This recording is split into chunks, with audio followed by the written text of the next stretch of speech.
ये तो बहुत ही दुख वाली बात है। निर्भया कांड में बोल सकते हैं कि शायद उसमें प्रशासन कमज़ोर पड़ गया, पुलिस नहीं थी, लेकिन ये क्या है, इस टाइम पे तो सब कुछ सामने दिख रहा है, फिर भी हम कुछ नहीं कर पा रहे। क्या हमारे प्रधानमंत्री जो हैं वो तब जवाब देंगे जब वो वीडियो देखेंगे, जब वो ट्विटर पे कोई पोस्ट लिखेंगे? क्या हम ऐसे मुद्दों को ट्विटर और मीडिया के थ्रू मैनेज करने वाले हैं? बस हमारा ये सवाल है। और आज यहाँ हम एकत्रित इसलिए हुए हैं क्योंकि हमारे आम आदमी पार्टी के जो सांसद हैं उनको कल वहाँ से निलंबित कर दिया गया है, और ये बहुत सम्मानित तरीके से वो अपनी आवाज़ को उठा रहे थे। वो कहना चाहते थे कि मणिपुर के बारे में आप कुछ बोलिए, उनको बोलने नहीं दिया गया। वो बार बार रिक्वेस्ट कर रहे थे, 15 मिनट तक वो बार बार रिक्वेस्ट कर रहे थे मुझे बोलने दीजिए, और उनको सीधा निलंबित कर दिया गया। ये बहुत दुख की बात है।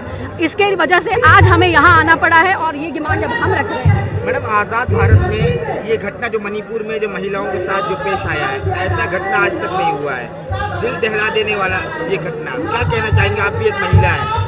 देखिए, पहले क्या होता था, हम बोलते थे कि महिलाएं असुरक्षित हैं, हो सकता है किसी ने देखा नहीं, मान लीजिए कोई असुरक्षित समय पे गई।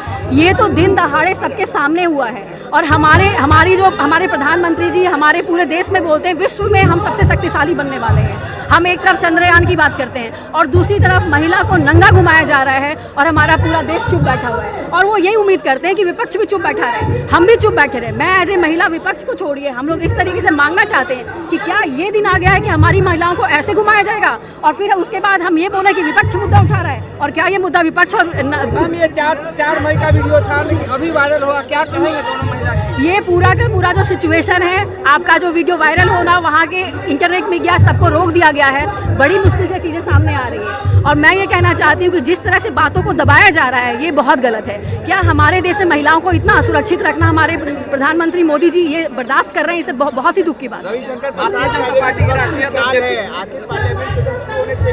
आप उस वीडियो को देखिए, आपको लगता है कि विपक्ष की चाल है? उस वीडियो को देख, जैसे महिलाओं को घुमाया गया है, उनके साथ जिस तरह का व्यवहार हुआ है, जैसे घर जलाए जा रहे हैं, क्या ये विपक्ष की चाल है? और क्या जनता इसको विपक्ष की चाल मानेगी? मुझे नहीं लगता है। आज हम लोग एज ए आम जनता यहाँ एकत्रित हुए हैं, पूरे देश में हर जगह प्रदर्शन हो रहा है। हमें चाहिए कि भाई पहले हमें सुरक्षा दो, फिर कुछ और देना। हमें चंद्रयान की बातें बाद में करनी है, पहले हमें सुरक्षा दो। उनकी जो महिला मंत्री हैं वो सारे मुद्दों पे बात कर रही हैं, इस मुद्दे पे बात नहीं कर रही। क्यों नहीं कर रही? भाजपा के राष्ट्रीय अध्यक्ष जेपी नड्डा कहते हैं कि मोदी जी के कहने से यूक्रेन में युद्ध रुक जाता है, लेकिन मणिपुर में नहीं। ये तो बड़ा हास्यप्रद है ना कि मोदी जी के बोलने से यूक्रेन में युद्ध रुक जाता है और हमारे यहाँ मणिपुर मैनेज नहीं हो पा रहा है, और फिर उसको विपक्ष में थोप दिया जाता है। ये कौन सी सत्ता का कैसा तरीका है? ये मैं सच बोल रही हूँ, मैं बहुत दुखी हूँ। एज ए महिला हम लोग बोलते हैं कि भाई अपनी सुरक्षा का ध्यान रखो। ये वहाँ पे क्या सुरक्षा का ध्यान रखेंगे? 2.5 महीने से ये सब चल रहा है, कोई कुछ भी बोलने को तैयार नहीं है। मोदी जी विदेशों का भ्रमण करते हैं, वहाँ पे बहुत अच्छे से स्वागत होता है, या देश में ऐसा हो रहा है, क्या कहेंगे? एक बात समझिए, जब 2.5 महीने से चल रहा था, मोदी तब से भ्रमण ही कर रहे हैं, वो हर जगह घूम रहे हैं। एक बार भी उन्होंने मणिपुर की तरफ मुड़ के नहीं देखा। और आज ये सिचुएशन आ गया कि महिलाओं के साथ ऐसा अत्याचार करके वो अपने पावर को दिखाना चाहते हैं। क्या इस समय हमारा देश इतना कमजोर है कि कोई एक गुट मिलकर के इस तरह का व्यवहार कर सकता है? और जब हम पूरे देश में इतने शक्तिशाली हैं तो क्या हम अपने देश में कुछ नहीं कर सकते? और अगर नहीं कर सकते हैं तो फिर इस्तीफा दे दें, जो दूसरा आएगा वो करके दिखाएगा। ये विपक्षों की साजिश माना जा रहा है मैम। देखिए, आपको लगता है विपक्ष की साजिश है? वो तो सब कुछ सामने दिख रहा है, किस तरह से महिलाओं के साथ दुर्व्यवहार हो रहा है, कैसे घर जलाए जा रहे हैं, लोग बेघर हो गए। इसके बाद क्या विपक्ष और क्या पक्ष? ये बेवकूफ़ी भरी बात है। पूरा देश सड़क पर आ गया था, मणिपुर में इतनी घटना हो जाती है।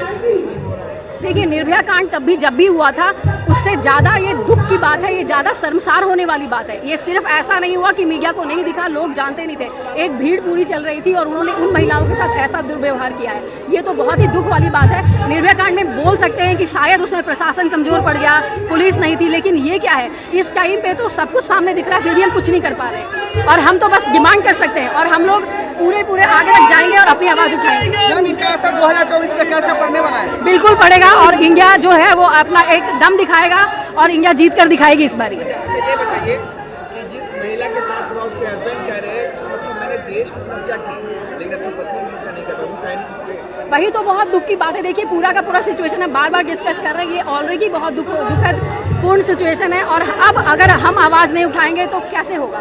फिर वो मणिपुर में हुआ, कल दिल्ली में होगा, और हमारे दूसरे राज्यों में। समाधान क्या है?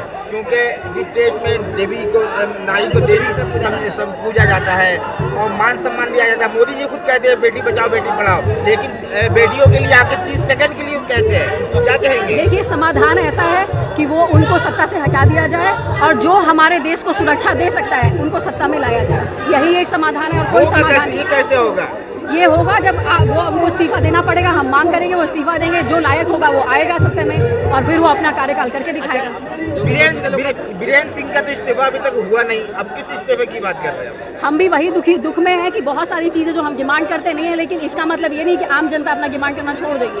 हम तब तक मांग करते रहेंगे। बीरेन सिंह तो डिफाइन कर रहे हैं कि ये तो मामूली सा घटना है, ऐसे तो हजारों घटने हैं। देखिए, ये कुछ भी कहते रहे, उससे कुछ नहीं होता है। अगर ऐसा होता तो आज हम लोग सड़क पे नहीं आए होते। आज पूरे देश में विरोध प्रदर्शन हो रहा है, ये नहीं हो रहा होता। कहीं ना कहीं आम जनता जागरूक है, वो पूरी लगी हुई है और अपनी आवाज़ मोदी जी तक और जितने भी सत्ताधारी है सब तक पहुंचा के रहे। वीरेंद्र शास्त्री हिंदू राष्ट्र की मांग कर, क्या कहेंगे? क्या वीरेंद्र शास्त्री हिंदू राष्ट्र की मांग कर रहे हैं। बाबा हाँ, मुझे पता है। नहीं, देखिए, वो जो हिंदू राष्ट्र की मांग कर रहे हैं वो उनका एक लक्ष्य है कि हिंदुइज्म को आगे बढ़ाना चाहते हैं, वो अपनी मांग कर रहे हैं। इसका किसी भी तरीके से इस वाले मुद्दे से कोई कंपैरिजन नहीं है। महिला के प्रति भी कमेंट किए हैं वो।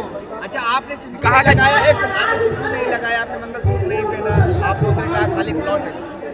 इसका क्या मतलब है? मतलब मैंने सिंदूर नहीं लगाया या अगर मैंने मंगलसूत्र नहीं पहना तो ये किस तरह का प्रमाण है? बाबा ने कहा खाली प्लॉट है, खाली प्लॉट है वो। खाली प्लॉट, उनको जो बोलना है आपको बताने की जरूरत नहीं है खाली प्लॉट क्या है, खाली प्लॉट का मतलब क्या है, बाबा ने कहा है। कोई बात नहीं, बाबा को जो मर्जी है वो कह रहे हैं। उनके कहने और कुछ भी कहने से कुछ भी होता है। जो हमारी जनता मानती है वही में।